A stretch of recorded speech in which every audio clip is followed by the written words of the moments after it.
Bueno, bienvenidos a todos y a todas los que se están sumando desde el canal de YouTube del Ministerio de Educación de la Nación. Vamos a dar comienzo entonces a la mesa Cómo enseñar a estudiar matemática en la escuela.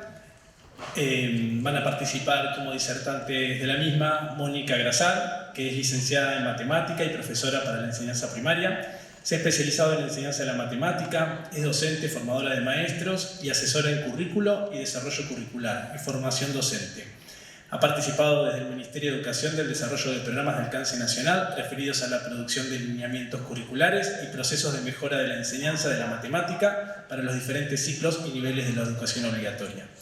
Es autora de publicaciones para alumnos y docentes y de materias de desarrollo curricular para distintos niveles de enseñanza. Ha dictado numerosos cursos y asesorado a instituciones educativas y organizaciones de distintos países. Nos acompaña también Claudia Broidman, es maestra de primaria, licenciada en Ciencias de la Educación y doctora en Ciencias de la Educación. Se desempeña como profesora de didáctica de la matemática en carreras de grado y posgrado en la Universidad Nacional de La Plata y otras universidades. Actualmente es directora del posgrado, especialización en enseñanza de las matemáticas para nivel inicial y nivel primario en la Facultad de Humanidades y Ciencias de la Educación de la Universidad de La Plata. Es también asesora de la Dirección de Primaria de la Provincia de Buenos Aires y es autora de una vasta producción curricular de libros y artículos académicos y también de materiales dirigidos a docentes y alumnos. También nos acompaña Andrea Novembre, que es profesora de matemática, docente e investigadora en didáctica de la matemática, directora del profesorado universitario de la Universidad Nacional de Hurlingham, formó parte del equipo de matemática de CEPA en la Ciudad de Buenos Aires y del equipo técnico central de la Dirección de Capacitación de la Provincia de Buenos Aires. Coordinó el equipo de matemáticas de Escuela de Innovación, Conectar Igualdad, el equipo de matemática de la Dirección de Educación Primaria en la Provincia de Buenos Aires y el equipo de matemática del Infod. Es autora de diversos documentos curriculares, libros de textos y textos para docentes. Va a moderar esta mesa Adriana Díaz, que es coordinadora del equipo de matemática de la Dirección Nacional de Educación Primaria, y para la coordinación entre la mesa y el canal de YouTube va a estar Margarita Gustoni, también integrante del equipo de matemática.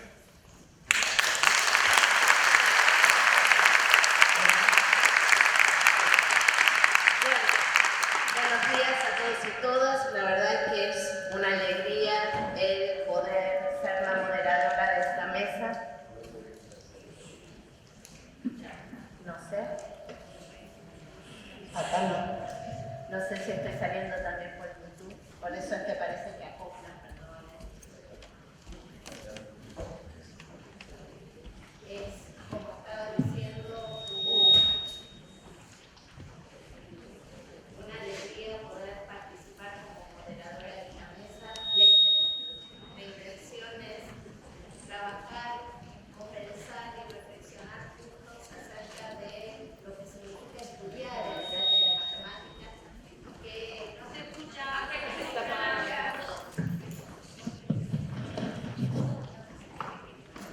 Hola, ahí va.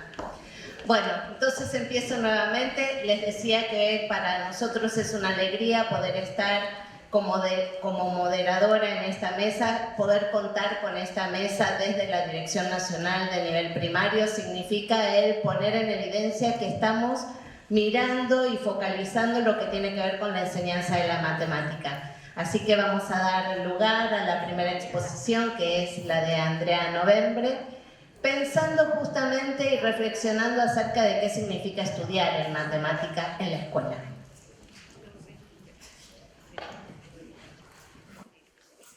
Muy buenos días a todos. Es una alegría estar acá con ustedes y es un honor.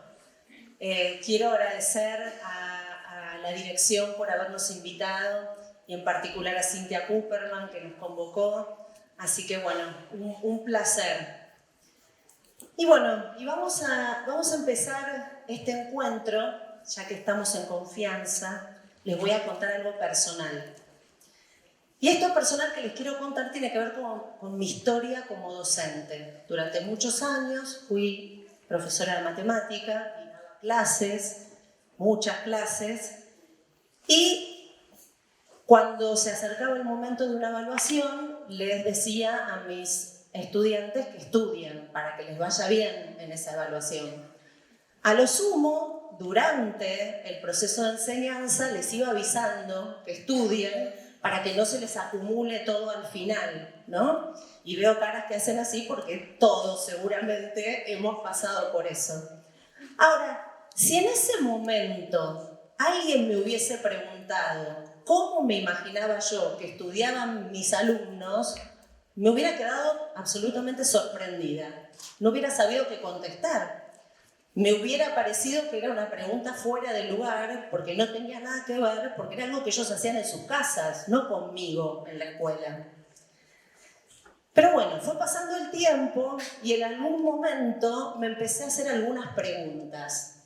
Entonces, revisando mi trayectoria como docente, me di cuenta que ese estudio, eso a donde yo los mandaba, estudien en sus casas, era algo que para mí permanecía totalmente oculto. Yo no tenía idea qué hacían mis alumnos para estudiar. No sabía, ni tampoco tenía manera de saberlo. Ahora, esto hacía que surjan como dos espacios diferenciados de trabajo. El espacio de la escuela y el espacio de la casa. Y sin embargo, ese espacio de la casa en el que había que trabajar dependía de lo que sucedía en la escuela, ¿no? No era un espacio libre de trabajo. Entonces ese trabajo permanecía invisible a nuestros ojos y generaba mucha desigualdad, porque no todos tenían el mismo acompañamiento en sus casas para estudiar. No todos se daban cuenta cuál era una mejor manera de estudiar. Entonces surgían estrategias muy personales, ¿no? Entonces si uno les pregunta a los chicos, bueno, ¿y vos cómo estudiás?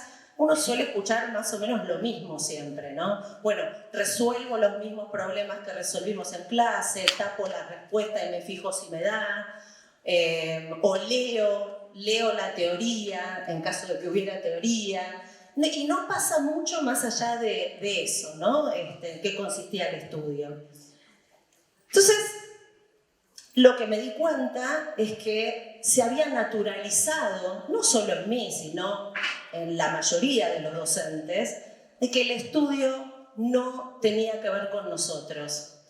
Entonces, me parece que es un buen ejercicio empezar a hacerse la pregunta, por lo menos hacernos la pregunta de qué es estudiar, cómo se estudia, para qué se estudia en matemática. Históricamente ese estudio estuvo vinculado a las evaluaciones. O sea, ¿para qué se estudiaba? Se estudiaba para aprobar una evaluación. Me enseñaban en la escuela, yo escuchaba, tomaba nota, copiaba del pizarrón, después solo me iba a estudiar a mi casa y volvía y rendía una prueba.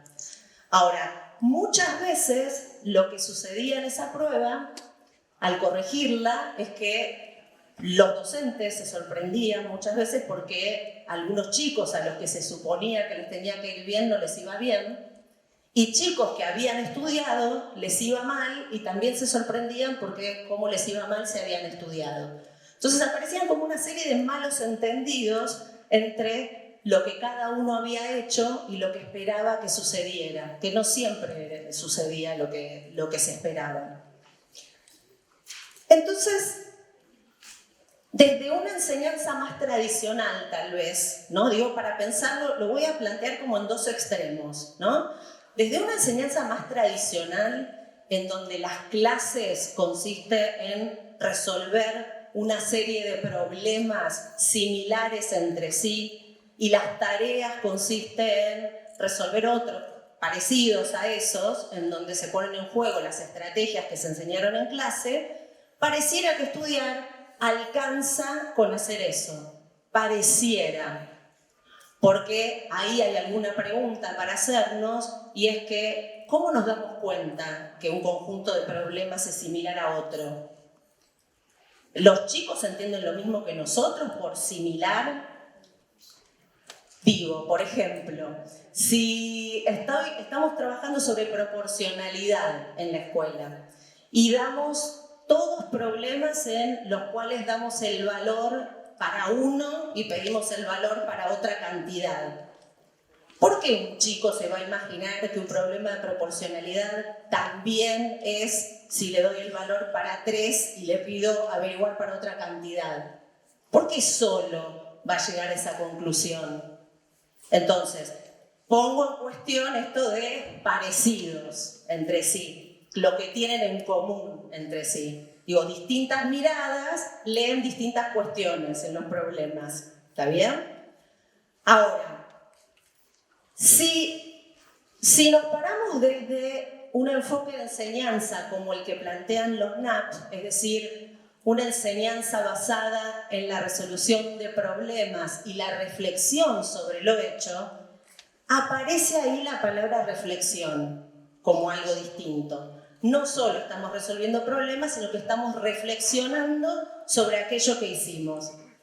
Y dentro de esta palabra reflexión, que es una palabra tan amplia que abarca tantas cuestiones, se incluye, por ejemplo, pensar qué tienen en común un conjunto de problemas y por qué la proporcionalidad, por ejemplo, es una herramienta de resolución para estos problemas y para estos otros.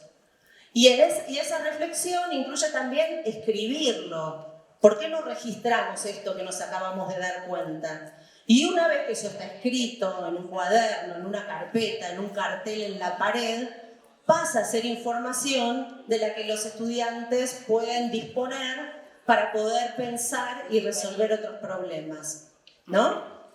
Entonces, eso que estamos diciendo, que es parte del aprendizaje y de la enseñanza, ya es difícil de separar y de pensarlo como estudio, así a secas, ¿no? Pareciera parte de lo que se hace en la escuela. Entonces, de la misma manera que decimos que se aprende a hacer matemática haciendo matemática, decimos que se aprende a estudiar estudiando. Y de la misma manera que hay un docente enseñando a hacer matemática, hay un docente enseñando a estudiar matemática, como parte de la misma tarea. Y esto es una diferencia bien grande, ¿no? Respecto de una enseñanza que no quiero decir que se desentiende, porque vuelvo a hablar de mí ahora, y yo no me desentendía, yo era buena, no me desentendía, me importaban mis estudiantes, pero me parecía que yo no tenía nada que decir sobre eso. Digo, marca una gran diferencia. Empiezo yo a formar parte de ese proceso de estudio. Entonces ahora voy a decir algunas ideas que no son propias, son ideas que se vienen trabajando y estudiando desde hace muchos años. Hay muchos investigadores en didáctica de la matemática que trabajan sobre esto, en particular Chevallard, Bosch y Gascon, que son los que, de los quien tomo esta cita, que no la voy a leer textual, sino que la voy a interpretar. Entonces, lo primero que ellos dicen es que es importante saber que el aprendizaje no es una consecuencia directa de la enseñanza. No se produce de manera inmediata. No es que por haber enseñado algo los estudiantes lo aprenden. Hay algo que tiene que suceder para que eso que se enseña sea aprendido. Y eso que tiene que ocurrir para que sea aprendido es justamente el estudio. Sin estudio personal, colectivo, no hay aprendizaje o no alcanza. O, dicho de otra manera, no queda solamente a cargo de los estudiantes para que lo hagan solamente aquellos que pueden hacerlo, ¿no? Es algo mucho más democrático y habilita a todos a estudiar. El estudio, entonces, pasa a ser un nexo entre la enseñanza y el aprendizaje. Entonces, no hablamos solo de enseñanza o solo del aprendizaje, sino que hablamos de ese estudio vinculando estas dos cuestiones.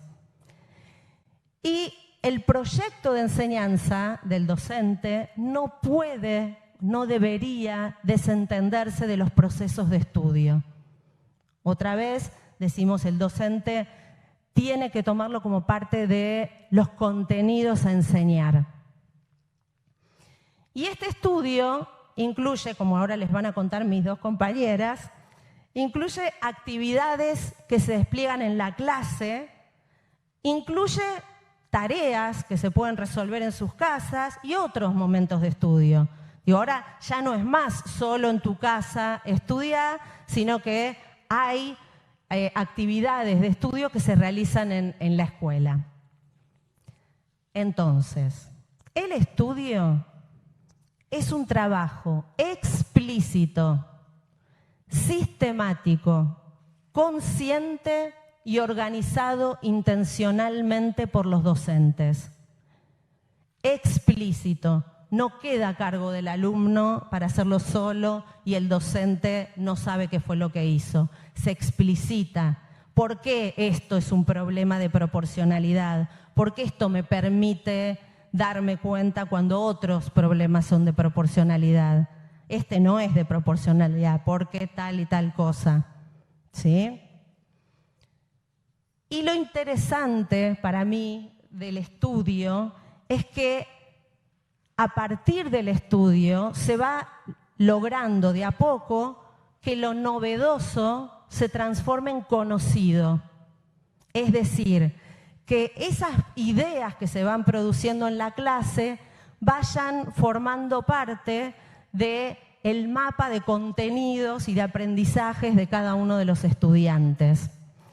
Y eso posibilita, a su vez, que ese conocimiento pueda ser reutilizado para resolver nuevos problemas.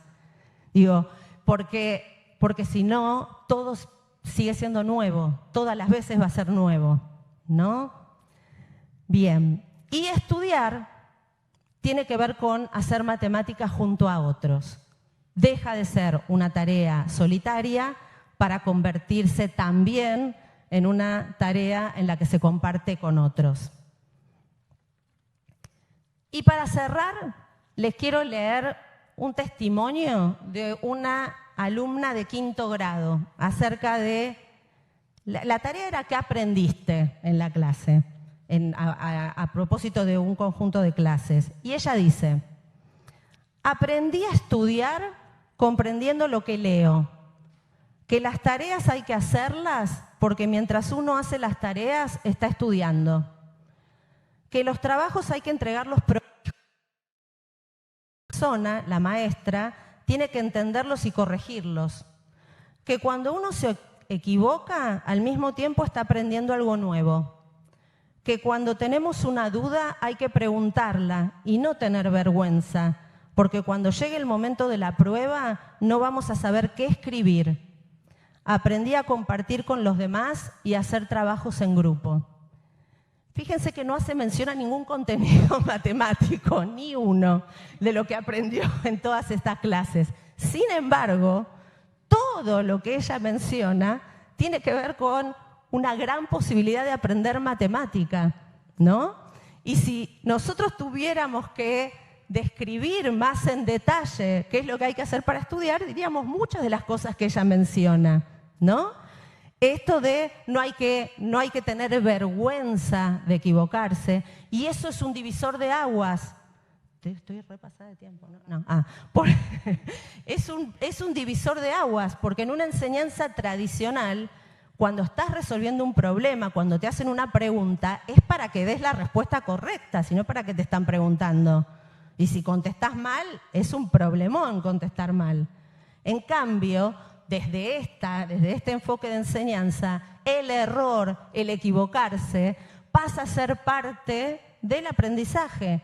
Es inherente al aprendizaje. Y esos errores permiten aprender mucho más sobre el contenido en cuestión. Si yo me equivoco y digo que este problema es de proporcionalidad o se puede resolver utilizando una proporcionalidad entre variables y no lo es, eso va a dar pie a una discusión muy interesante en la clase que permite delimitar el campo de acción de ese concepto, de ese contenido. ¿Sí? Y bueno, y cómo rescata el trabajo colectivo también. Bueno, con esto los voy a dejar, los dejo con Mónica y muchísimas gracias. Hola. Hola, no. Hola. Buenos días otra vez. Hola a todos, todas. Gracias Cintia, gracias a la dirección. Gracias a todos nosotros y nosotras que estamos acá preparando el arranque. Sí.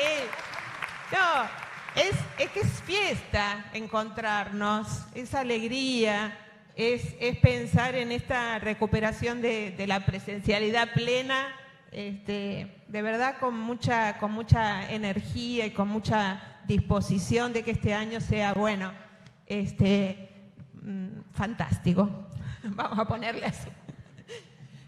Retomando esta descripción, este panorama que nos abría Andrea sobre la cuestión del estudio y en esta visibilización de todas las tareas que hacemos para pasarle un resaltador a algunas cuestiones sobre el estudiar, voy a detenerme en unas tareas que están bastante instaladas en nuestras prácticas que tienen que ver con el repaso, repasar, repasar,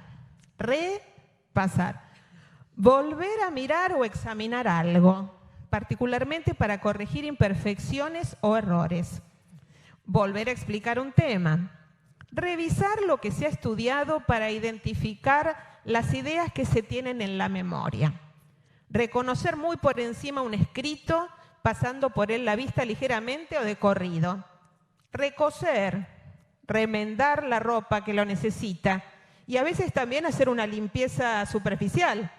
Hacemos un repasito. Bueno, ¿qué repasamos en la escuela? Bueno, repasamos muchas veces y de distintas maneras.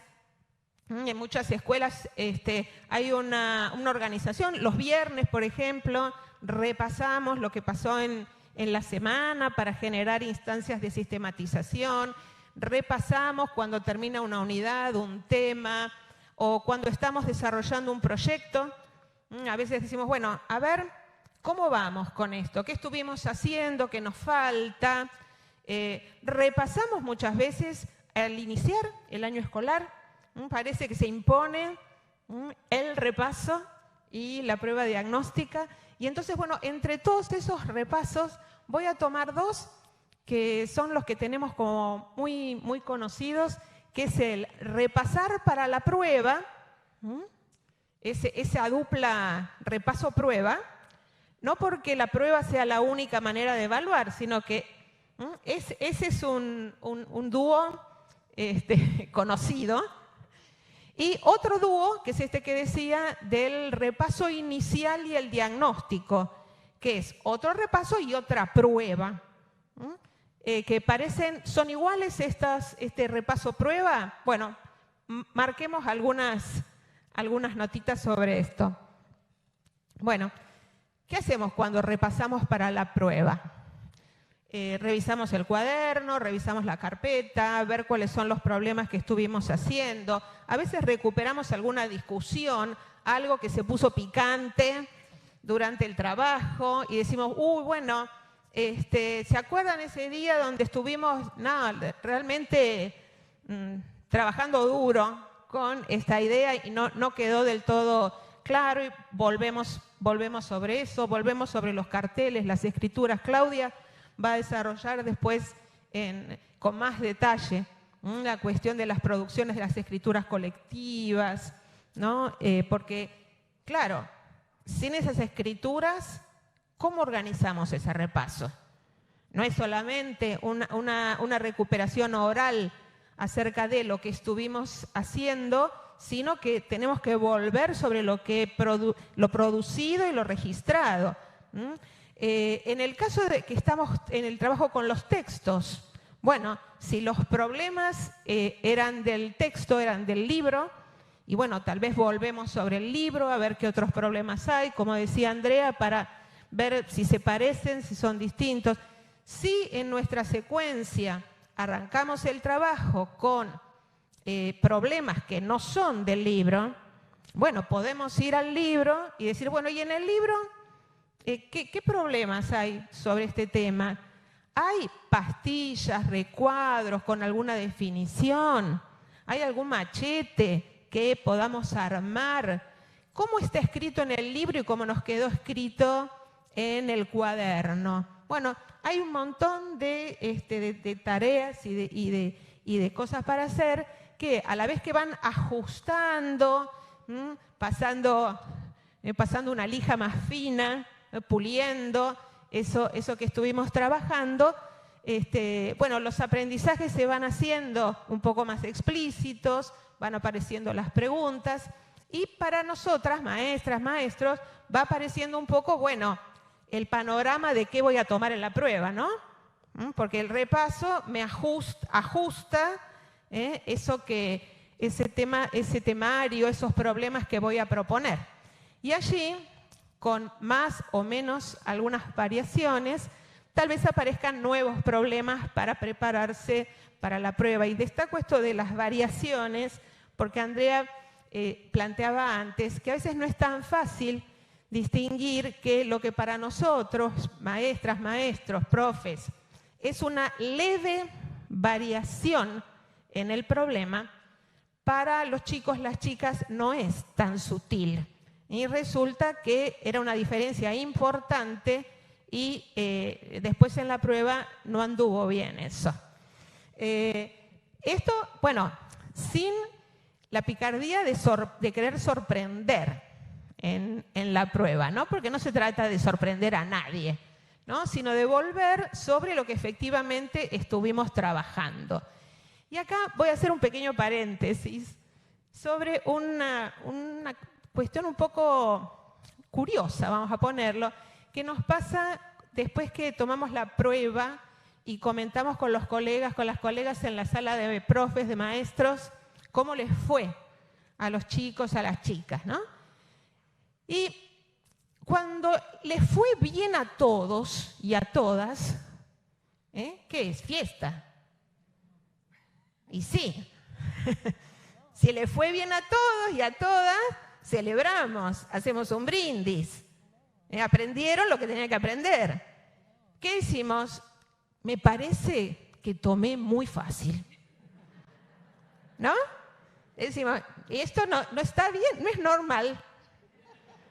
No es normal que les vaya bien a todos, a todas. Hay ahí una construcción que al menos, permítame decir, rara, en relación a los aprendizajes escolares, y es que responden a una curva normal, donde tenemos una colita lo más pequeña posible de los niños, las niñas que tienen problemas, no avanzan, están atrasados. Después, otro grupo que queremos que sea el más grande posible, robusto, donde con sus idas y vueltas andan bien. Y después, otra colita de los muy buenos, excelentes. Y eso es normal. Y cuando eso pasa, nos quedamos tranquilas, tranquilos. Bueno, es raro. Siglos de historia y, me parece que tenemos que cambiar de gráfico, ¿no?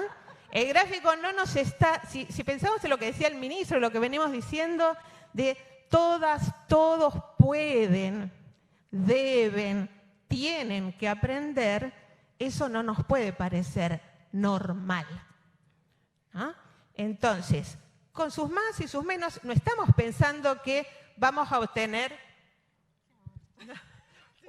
vamos a levantar la curva y la vamos a estirar así para que nos quede derechita, ¿no? Porque eso tampoco va a ser real.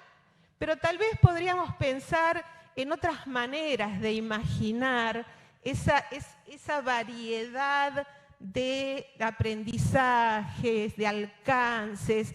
Tal vez podríamos pensarlo más en forma de una estrella dinámica, donde van apareciendo, ¿no?, las variaciones entre los chicos, las chicas, pero también como un crecimiento circular, donde tengamos algunas bandas que pueden contener a todos y a todas, y en lo colectivo que esa banda sea flexible y así cuando unos avanzan, van tirando un poco a todos, al grupo para que avance, y cuando hay otro grupo que necesita un poquito más de tiempo, también tironea para que ese grupo vaya avanzando de un modo más colectivo, más compartido.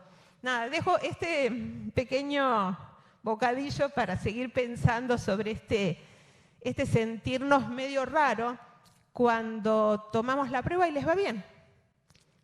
Ese es nuestro trabajo. Bueno, sobre esto después Claudia va a desarrollar mucho el tema de las escrituras, unos parrafitos sobre el diagnóstico inicial, ¿no?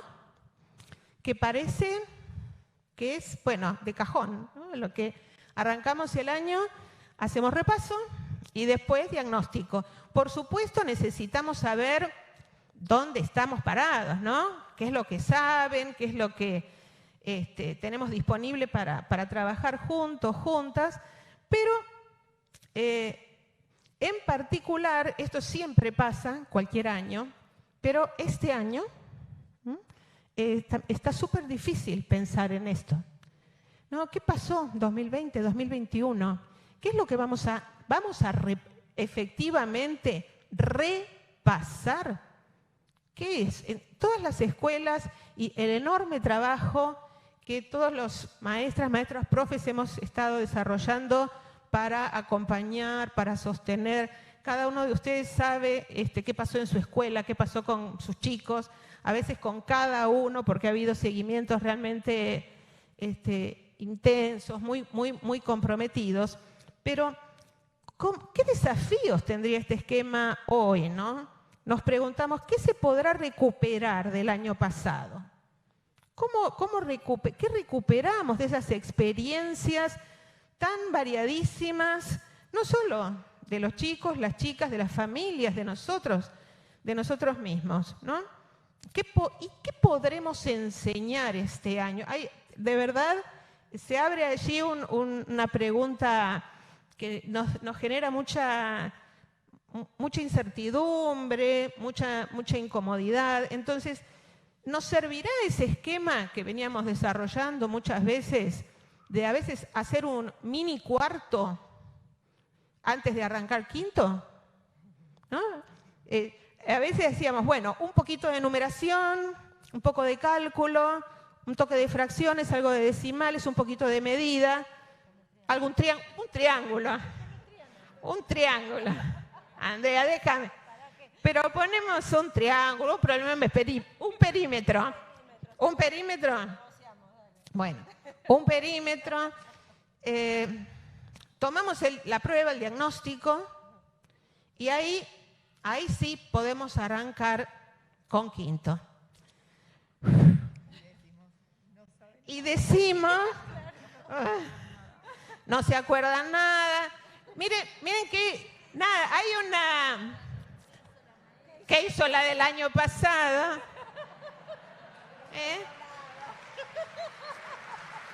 No. Y no sé si les pasó acompañar al mismo grupo 2 años seguidos. Yo he tenido esa experiencia. La familia. Y realmente yo vine el año pasado. Digo, no, pero de verdad es una experiencia fuerte. Bueno, sumemos estos 2 años tremendos que pasamos. Tremendos en muchos sentidos. Entonces, ahí volver con esos esquemas también nos pone a nosotros maestros, en una posición subjetiva complicada. Esto es decir, ay, no, ¿qué voy a hacer con esto? Y a los chicos, nada, si hay un momento en que los niños, las niñas tienen ganas de volver a la escuela, es cuando arrancan las clases, ¿no? Está todo por hacer, reencontrarse con los amigos, ganas de estudiar. ¿Qué vamos a aprender este año? ¿Qué será lo nuevo? ¿no? Hay aventura, hay anticipación, ¿no? Y bueno, y si arranco con no me acuerdo, esto lo tendría que saber y no lo sé, me fue re mal. Entonces, bueno, ¿con qué marca subjetiva estamos arrancando mis posibilidades de ese año fantástico? Bueno, dejo esto para ir pensando, ¿no? ¿Cómo recibimos a los chicos, las chicas este año? ¿Con qué menú? Me gusta imaginar una mesa surtida, con muchos platos diferentes, para todas las posibilidades, para vegetarianos, algunos sin harina, no sé.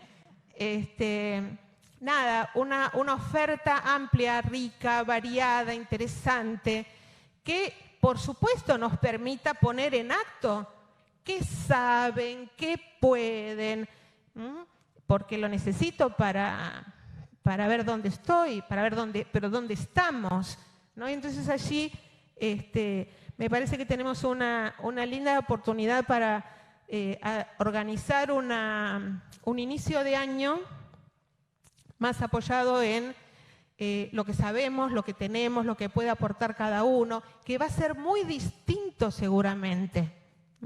Siempre es distinto, pero este año seguramente va a ser mucho más distinto y nos va a desafiar, pero bueno, en esa variedad de recorridos, de experiencias, de saberes, va a aparecer lo que saben. No vale decir, ay, bueno, no saben las tablas. Bueno, ¿qué sabe? ¿Sabe por 2? Bueno, bien, ahí vamos. Vamos con el 2 y después iremos con el 4 y con el 8 y... No. ¿Vamos? No digas más nada. Bueno, nada, colegas, tenemos mucho y muy lindo para trabajar en esa diversidad y en esos recorridos que tenemos que ir entramando juntos, juntas, en esta nueva aventura, Aventura 2022. Claudia.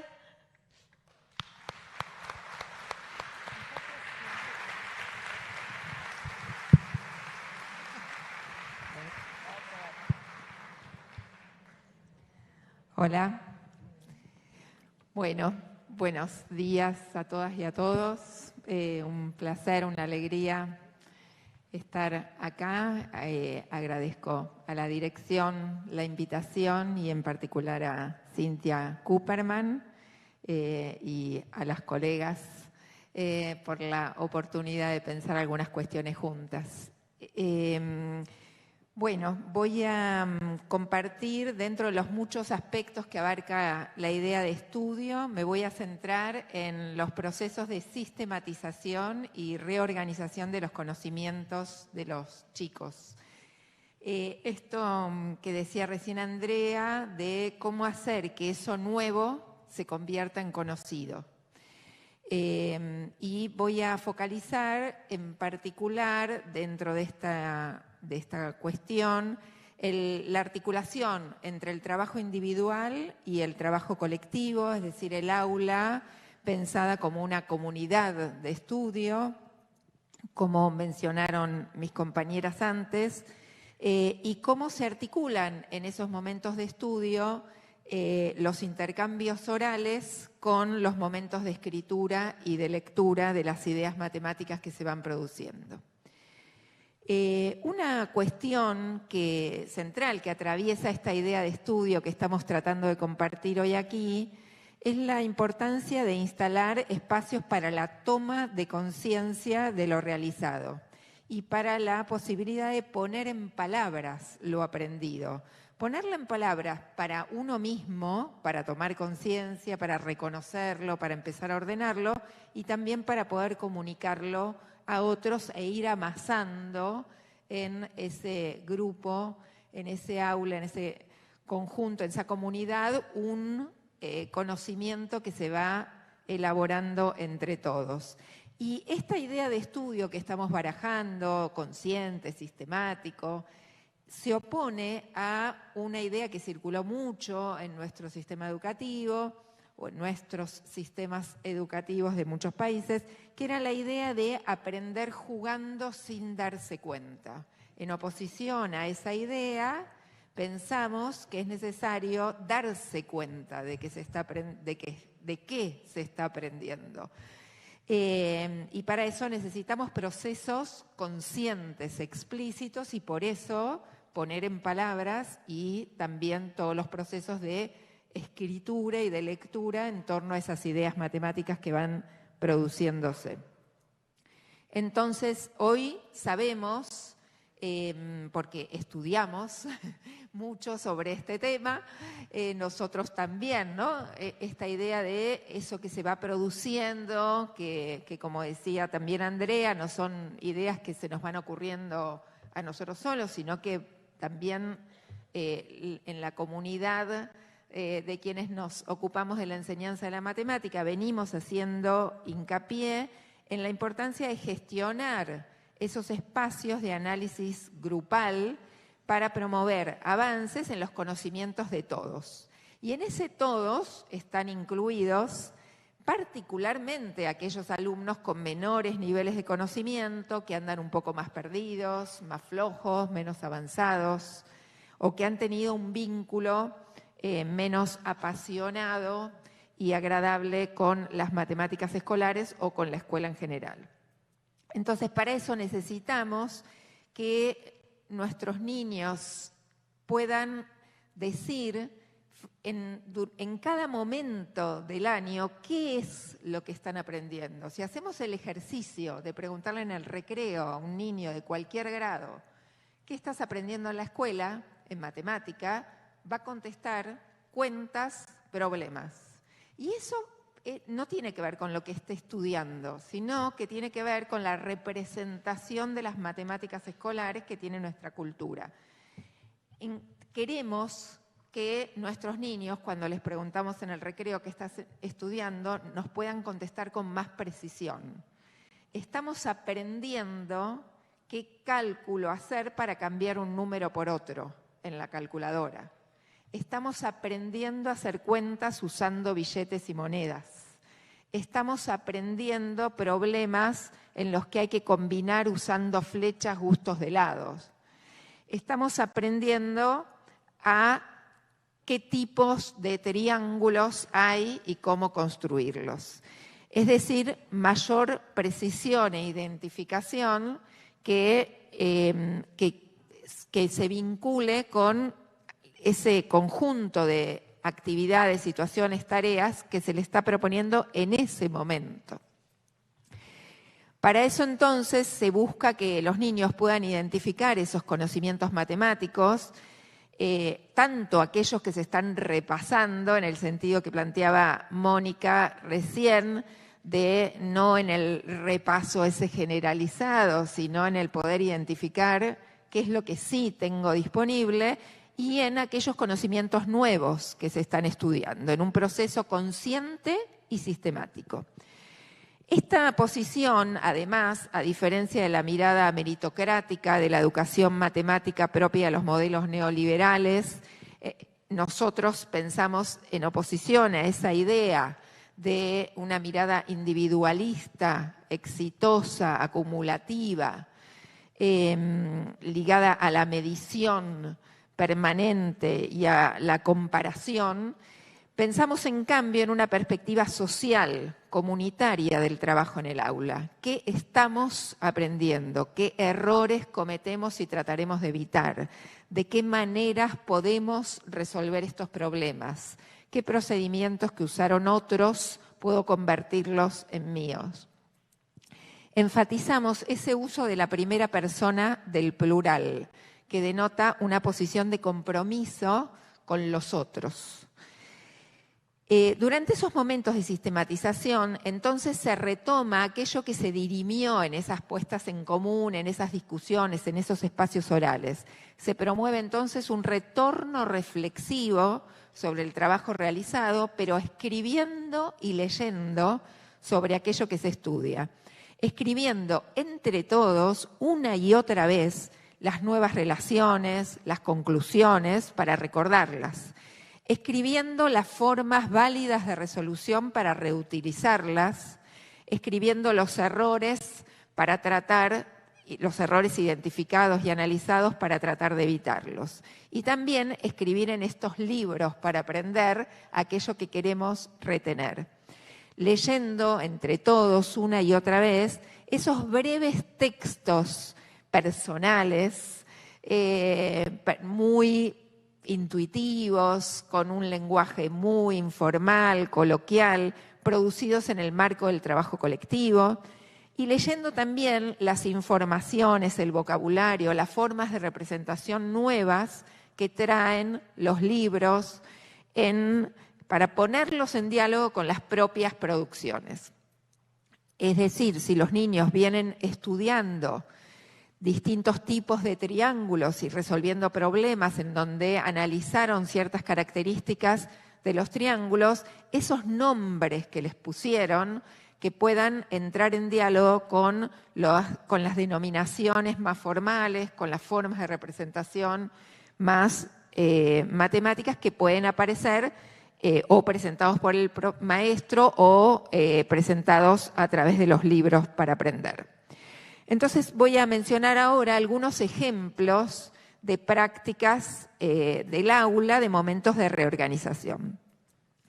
Uno es escribir conclusiones en pequeños grupos luego de analizar entre todos uno o más problemas.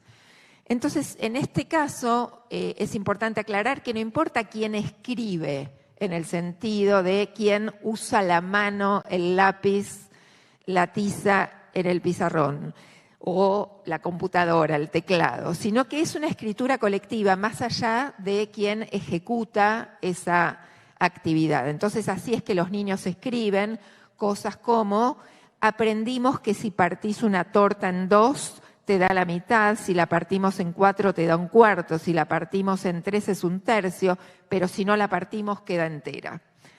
O niños que al comparar números escriben: para saber cuál es más grande miro el de adelante, pero cuando empatan miro el de atrás. Otro tipo de prácticas es que el docente escriba las conclusiones que le dictan sus alumnos. Entonces, por ejemplo, niños que le dictan al maestro: nos dimos cuenta que el 208 no es el 28 porque es muy largo. Nos dimos cuenta que tampoco es el 2 o el 8 porque son muy cortos y tienen uno solo. Otro tipo de instancias de este tipo de escrituras es cuando una pareja de alumnos, propuesta por el docente y en turnos variados, toma notas del intercambio oral, lo ordena, o el maestro toma notas y ordena ese intercambio, se imprime y se fotocopia para que quede pegado en las carpetas y en los cuadernos de todos. Por ejemplo, durante unos días estuvimos mirando los DNI y aprendimos que tenían 8 números, que los números son muy largos, que tienen puntitos y se llaman millones. Escribir en un afiche formas de resolución para que queden disponibles. Por ejemplo, ¿de qué distintas maneras nos dimos cuenta que se puede sumar un medio más un cuarto más un cuarto más un cuarto más un cuarto? Se puede unir los 4 cuartos y armar el entero y después sumárselo al medio. Se puede armar un medio con un cuarto y armar el entero y después sumar los otros cuartos, etcétera, etcétera. Y que estas formas queden disponibles para consultar durante un tiempo. Otro tipo de actividad es invitar a los alumnos a que luego de que en el pizarrón quedaron escritas 4 maneras de sumar, de restar 56 menos 37, que los niños elijan una o 2 de esas maneras para escribirlas en su cuaderno o en su libro para poder usarlas. Entonces, por ejemplo, este niño escribe que 56 menos 37 es 49 y en una escritura errónea típica toda en fila pone 49 menos 30, 19. Otra manera 56 menos 30, 20 menos 7, 13, etcétera, también con toda esa seguidilla. Descomposición, ya sé que no se entendió nada, pero descomposiciones diferentes de cómo descomponer ese 37 en 30, en 7, en 10, 10, 10, 7. Y que ahora se entendió mejor, gracias por la sinceridad.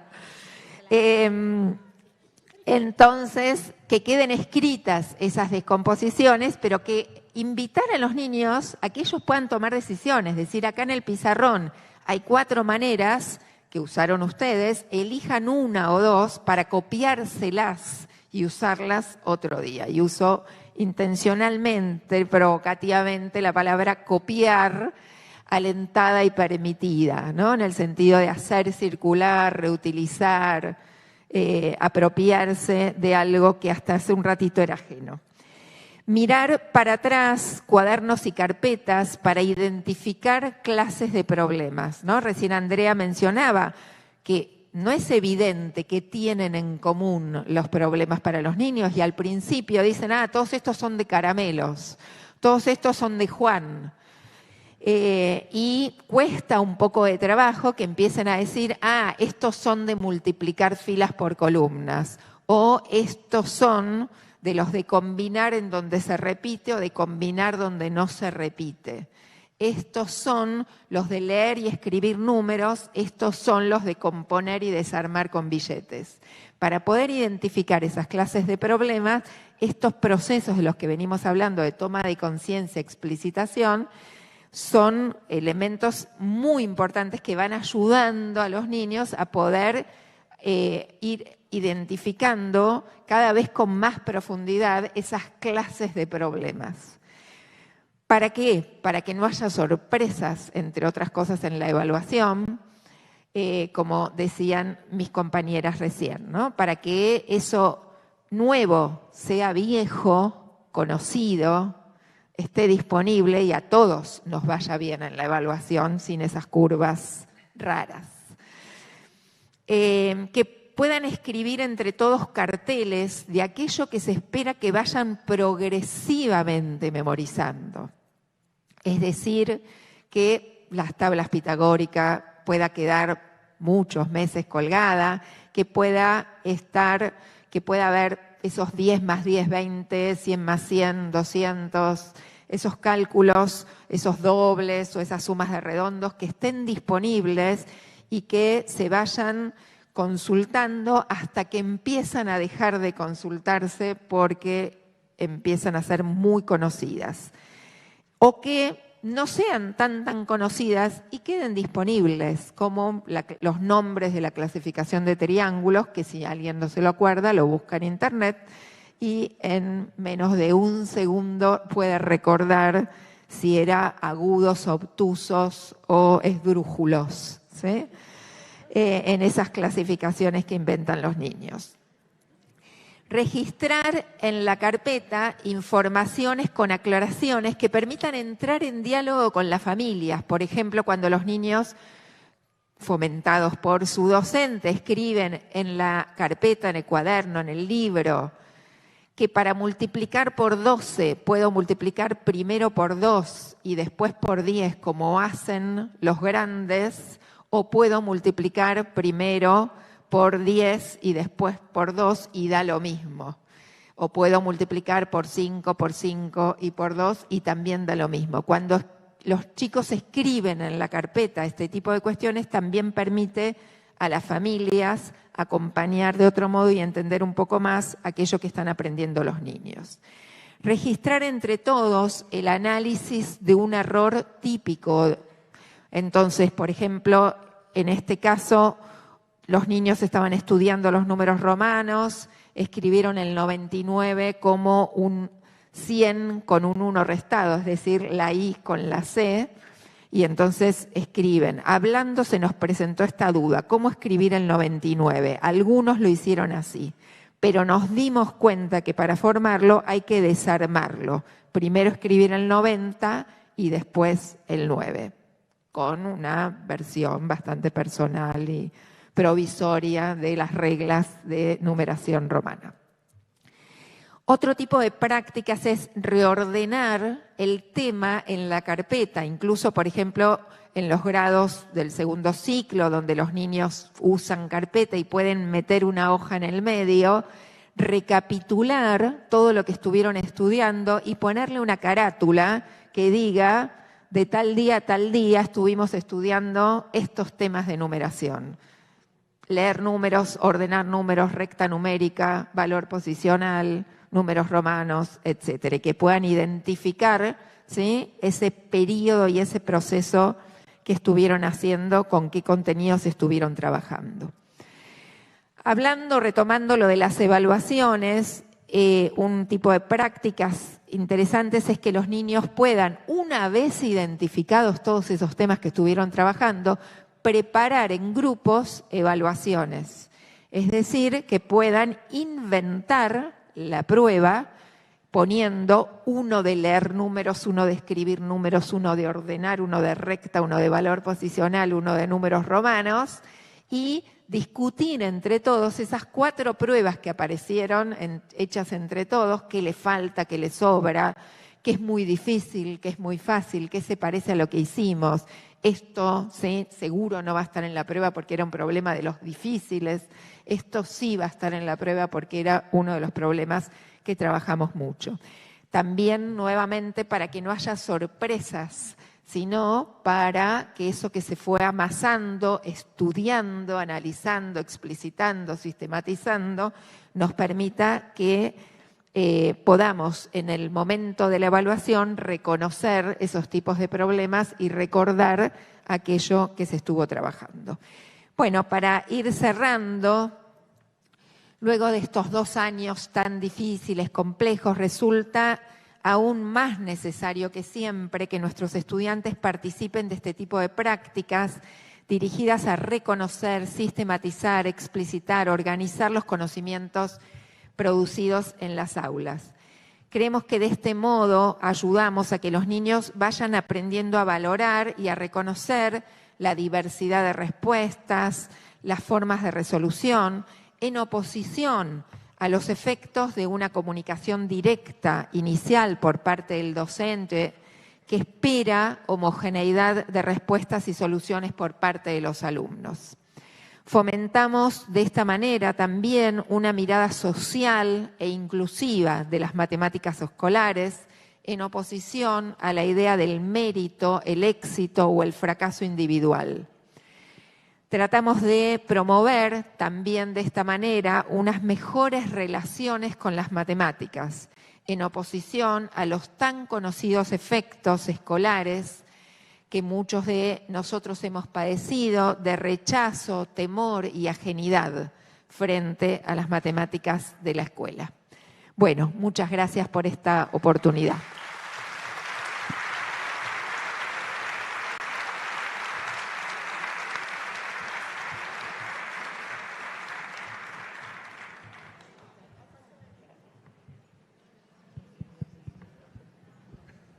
Hola.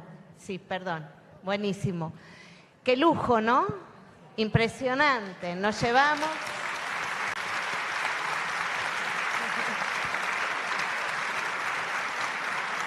Es imposible no reconocernos, ¿no?, en estas propuestas. Es imposible no encontrar muchas de nuestras preguntas cotidianas, de nuestras preguntas en términos de lo que sucede cuando pensamos en la enseñanza de la matemática. El tema del estudiar en matemática es un tema que nos tiene que atravesar a todos, ¿sí? Y es un tema que estas 3 excelentes expositoras nos pusieron por delante. ¿Qué es estudiar? ¿Qué significa cuando pensamos en repasar? ¿Y qué sistematizamos cuando pensamos justamente en ese estudiar ligado o vinculado, como lo dice Yevalar, al eslabón perdido entre la enseñanza y el aprendizaje? ¿Desde qué lugar miramos esa sistematización como nos acaba de plantear Claudia? La verdad es que hay algo ligado a lo que son las condiciones y restricciones de nuestra tarea, y esto está vinculado a los distintos niveles de gestión. La didáctica tiene que ser mirada desde esos distintos niveles de gestión, desde la dirección de primaria de cada una de las jurisdicciones o desde la dirección nacional, de lo que significa justamente la tarea de gestión en términos de los supervisores o los inspectores, lo que tiene que ver en las decisiones ligadas al director de cada una de las escuelas, así como nosotros cuando estamos en la función de ser el maestro de un determinado grupo de chicos y chicas. Pero esto está ligado a una mirada de generar una comunidad de producción matemática. Y esa comunidad de producción está vinculada a esto que planteó Claudia al final. Estamos pensando en una matemática para todos y todas, estamos pensando en un lugar social e inclusivo. Todos y todas nuestras chicas y chicos tienen que aprender. Y en esto volvemos a vincularnos en la mirada que tiene el trabajo con los libros escolares que van a llegar para cada uno de nuestros chicos y chicas. La verdad es que estoy así como llena, muy orgullosa de estar aquí adelante, así que vamos a ver si damos lugar a algunas de las preguntas, ¿sí? Bueno, hay coincidencia en la mirada de los participantes que valoran mucho haber tenido la oportunidad de escucharlas, un lujo la mesa, muchos comentarios en ese sentido y también algunos comentarios que hacen referencia a lo oportuno del tema que se propuso, ¿sí? Como una preocupación que coincide con las inquietudes que a los maestros, las maestras y a quienes desde distintos lugares acompañan la enseñanza se les plantea. Eso por un lado. Y después voy a tomar para empezar una de las últimas preguntas o comentarios que aparecieron en el chat, que es ¿cómo salvar la contradicción con los tiempos curriculares que son muy tiranos? ¿Sí? Aparecen otras referencias en el chat también en relación a los tiempos, ¿no? ¿Qué hacer en este primer momento del año? Bueno, una preocupación en relación a los contenidos a enseñar y los tiempos.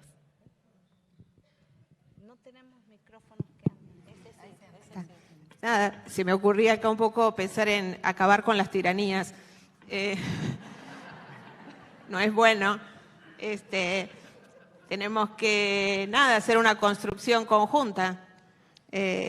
Hay mucho avance en todas nuestras escuelas en relación a, por ejemplo, la mirada del ciclo, ¿no? Me parece que pensar en las trayectorias de los chicos, de las chicas, en unos tiempos más largos y mirar el ciclo, encontrar aquellos ejes, vertebradores, aquellas cuestiones que se van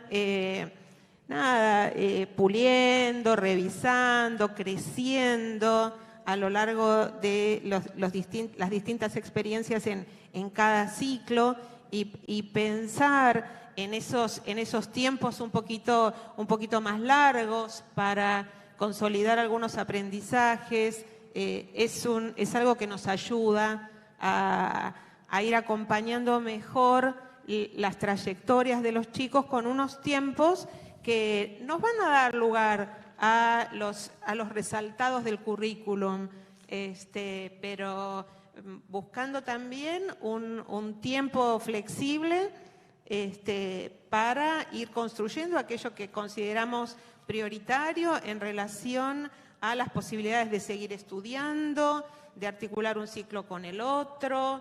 Esta es una respuesta muy situada, ¿no? En cada escuela, cómo organizamos el proyecto institucional. No hay una respuesta que podamos dar de manera externa, ajena a el trabajo colectivo que en cada escuela se hace de reorganizar ese currículum, esas expectativas por año en, un recorrido tal vez más, insisto, más mirando el ciclo, que nos ayuda a tener cierta flexibilidad para no sentirnos tan encorsetados, tan encorsetadas. Estaba pensando también en relación al tema del tiempo, que una cuestión importante en esto del tiempo qué cosas podemos dejar de hacer también, ¿no? No solo cómo hacemos para hacer todo lo que queremos hacer, sino también qué buena oportunidad para abandonar algunas prácticas que no son muy interesantes y que vienen desde hace 200 años haciéndose en los 6 o 7 grados de la escuela primaria y que igual decimos, uy, no los aprendieron. Por ejemplo, ¿qué maestro, no? ¿Quién de nosotros no dijo cómo puede ser hace 5 años que están aprendiendo la cuenta de dividir o 4 años y siguen sin aprenderla? Y la maestra de tercero, la de cuarto, la de quinto, la de sexto, la de séptimo, todos dicen, practique todos los viernes, ¿no? Un montón de actividades y sin embargo los niños no las saben hacer. Entonces, bueno, me parece que también es una oportunidad para revisar algunas cuestiones, el énfasis en cierto tipo de algoritmos, el énfasis en cierto tipo de técnicas, la memorización de informaciones, denominaciones, vocabulario. Entonces, también esto nos libera de algunas prácticas. O sea, pensar en redistribuir el tiempo implica no solo pensar, bueno, cuánto tiempo le voy a dedicar a este tema, cómo tener una perspectiva del ciclo de ese tema, como recién mencionaba Mónica, o sea, qué de fracciones vamos a ver en cuarto, que en quinto y que en sexto, y cómo hacer para no repetir lo mismo 3 veces y que solamente sea que los números son más difíciles, pero también qué tipo de cuestiones podemos abandonar, porque sabemos que no hacen falta ahora, porque estamos en otros tiempos muy diferentes que los contenidos que se necesitaban hace 200 años. Entonces, me parece que eso también es una pregunta interesante a instalar en la escuela, que son qué prácticas venimos enseñando, fracasamos, no sirven para nada, los alumnos no las aprenden, las detestan, generan rechazo en las matemáticas, todos los maestros sufrimos porque no las logran y podemos abandonar, que es un muy buen momento para abandonar, que aprovechamos la movida de la pandemia de la reorganización de los contenidos prioritarios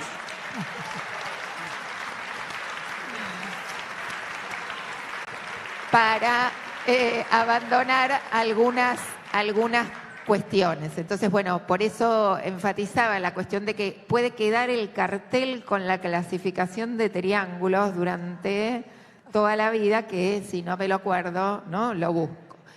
Ese tipo de cuestiones me parece que también es importante. Y la otra cuestión ligada al tiempo es, bueno, que si pensamos en un contenido que vamos a estar trabajando durante, no sé, un mes, por ejemplo, fracciones en cuarto grado o sistema de numeración en tercer grado, poder identificar, bueno, a esta clase de problemas le vamos a dedicar más o menos una semana, a esta otra clase otra semana, a esta clase otra semana, y saber que eso, digamos, después se va a seguir retomando en otros momentos. También reconociendo que en ese tiempo de trabajo va a haber un tronco común para todos y algunos problemas un poco más fáciles y un poco más difíciles para algunos. Y que esos problemas más fáciles y esos problemas más difíciles quizás abarquen una de las 4 semanas a las que se dedica ese tema, que quizás esos problemas no formen parte de la evaluación, pero que aquellos alumnos que han logrado en 3 semanas eso que estaba previsto para 4, tienen una 4ª semana para resolver problemas más complejos, en grupo, pensarlos, discutir cuestiones que no necesariamente van a ser tomadas por todos y que el maestro pueda dedicarse esa semana a intensificar con aquellos que todavía no aprendieron en esas 3 primeras semanas lo que se esperaba que aprendieran y elegir qué es lo prioritario de eso para poder seguir avanzando. Y también aceptar que algunas cosas se van a seguir trabajando en otro momento. Entonces, esta cuestión del tiempo es crucial, ¿no? En los momentos como el momento actual de planificación del año y de distribución de contenidos a nivel institucional y a nivel de ciclo. cortito. No, cuando se planteó esta pregunta, me acordé de algo que circula mucho, que es decir, muy lindo lo que ustedes plantean, muy lindo este enfoque, pero no hay tiempo en la clase para hacerlo. No tenemos, ¿cómo hago para hacer todas estas actividades que ustedes proponen si además tengo que enseñar esto?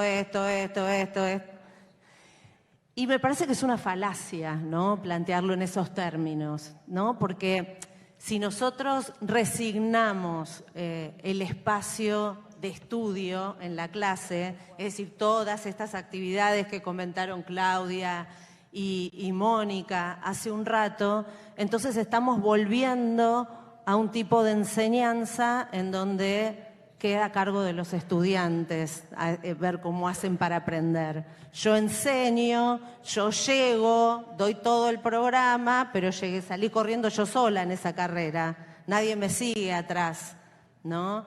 Entonces, digo, es una falacia, implica, recién miraba de reojo los comentarios que están ahí escritos y alguien decía, hay que revisar las prácticas, es necesario revisar nuestras prácticas, y estoy totalmente de acuerdo.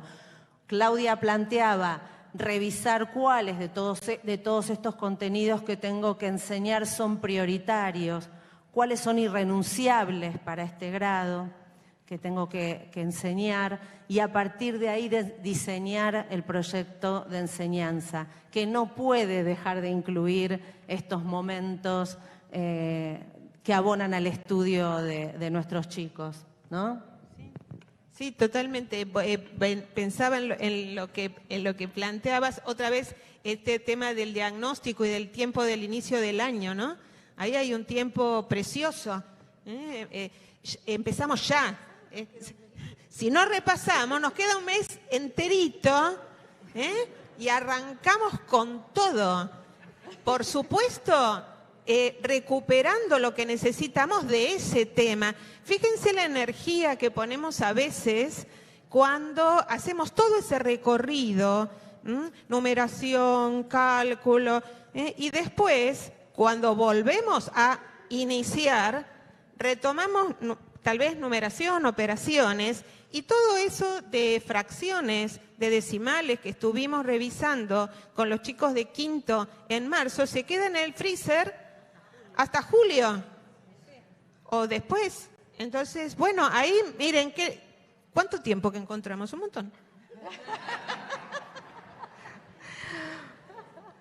Bueno, la verdad es que podríamos seguir así toda la mañana, pero el tiempo es tirano y no vamos a poder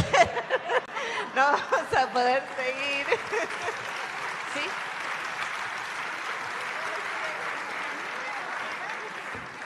¿10? Parece que tenemos 10 minutos más. ¿Sí? Así que, bueno, sacamos el diagnóstico y entonces tenemos 10 minutos más. La verdad es que se han abierto un montón de temas. Uno de los temas que querés, Marga, preguntar o pregunto yo, que quedaba, digamos, también planteado, pero que quizás podemos pedir alguna explicación un poco mayor, tiene que ver con el estudio en el primer ciclo, ¿no? ¿Cómo se estudia también en el primer ciclo, digamos, o es solamente para los más grandes? Bueno, algunos ejemplos de los que mencioné, ¿se escucha, no? Sí. Algunos ejemplos de los que mencioné en donde los niños le dictan al maestro y el maestro escribe, cómo se comparan los números o cómo se descompone con billetes y monedas. Son ejemplos de procesos de estudio que se dan desde los inicios de primer grado. Esta perspectiva de estudio que estuvimos desarrollando no es en el final del tema, no es solo para la prueba, sino que implica un proceso permanente de que cada clase en la que se dirimió el análisis colectivo de un problema o de un conjunto de problemas parecidos se pueda poner en palabras, sistematizar, explicitar, escribir, dejar huella de esos nuevos conocimientos que se produjeron. Entonces, cuando en la clase se discutió cómo comparar el 34, el 35, el 38 y el 40, y los niños dijeron esto que leí para saber cuál es más grande, miro el de adelante, en este caso el 3 o el 4, pero si empatan los 3 de 30, miro el de atrás. Es un momento de estudio, digamos, de estudio en el sentido en el que ya no estamos resolviendo el problema, sino que estamos pensando sobre el problema resuelto. Entonces, todos los procesos de reflexión sobre los problemas resueltos son parte ya de ese proceso de estudio, en donde lo miro al problema y el maestro invita a los alumnos, voy a dejar la primera persona del plural para ponerme como alumna, ya, yo a esta altura, y pensar, digamos, cuando el maestro promueve ese momento de intercambio oral primero y de escritura después, o simultánea, sobre ese problema resuelto o esos 3 problemas resueltos hoy, ya estamos iniciando ese proceso de toma de conciencia, reflexión, sistematización, que provoca un distanciamiento del problema.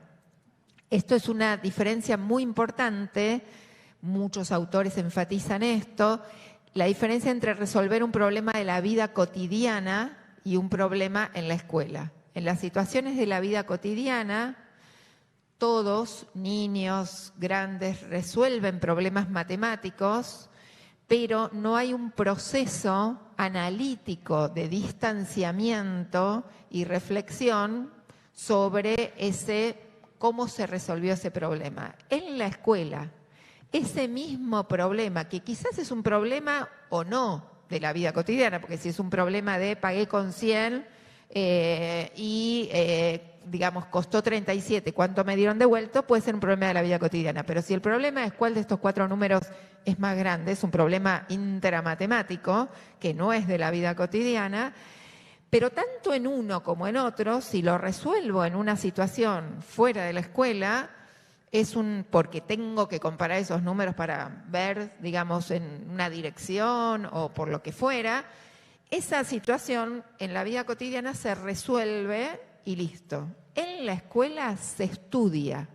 Se estudia quiere decir, se resolvieron esos problemas y se miran con distanciamiento, se objetivan, se analizan, se discute sobre ellos, se los compara, se los identifica. Todo ese proceso no solo es desde el primer día de primer grado, sino que es desde el nivel inicial, que si bien no es el objeto de esta mesa, los niños de nivel inicial, cuando luego de jugar 4 o 5 clases a un juego de dados que implicaba comparar dados o sumar dados, piensan y analizan esos procedimientos de resolución, actividad que por supuesto también pueden proponer los maestros de primer grado en el inicio, ya estamos en un proceso de explicitación que es totalmente diferente a las prácticas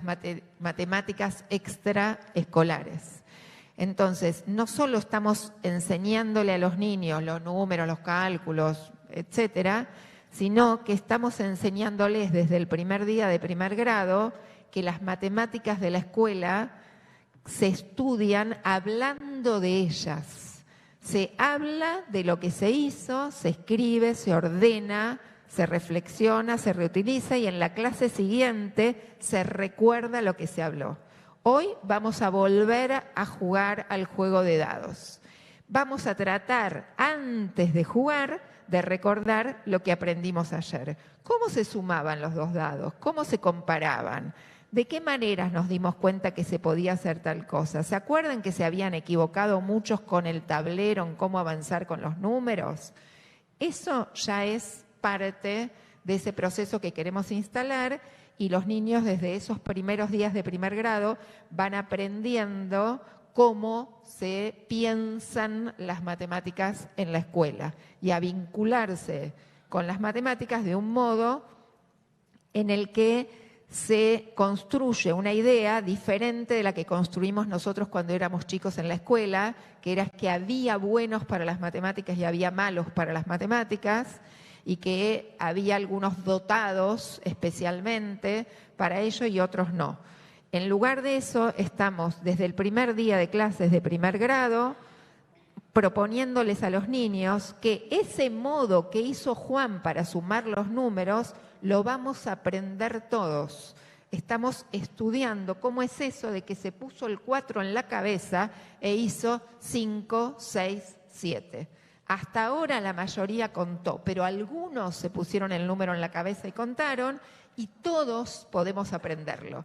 Hoy, mañana, la semana que viene. Pero vamos a ir reconociéndolo y aprendiéndolo. Entonces, de ese modo también se construye una relación con las matemáticas de empoderamiento. Una relación de las matemáticas que permite creer que si yo trabajo y estudio y pienso sobre eso y pongo énfasis y energía, voy a lograr también ponerme el número en la cabeza y hacer 5, 6, 7, como hoy solo hizo uno de los 30 niños, pero que en 15 días vamos a poder hacer todos.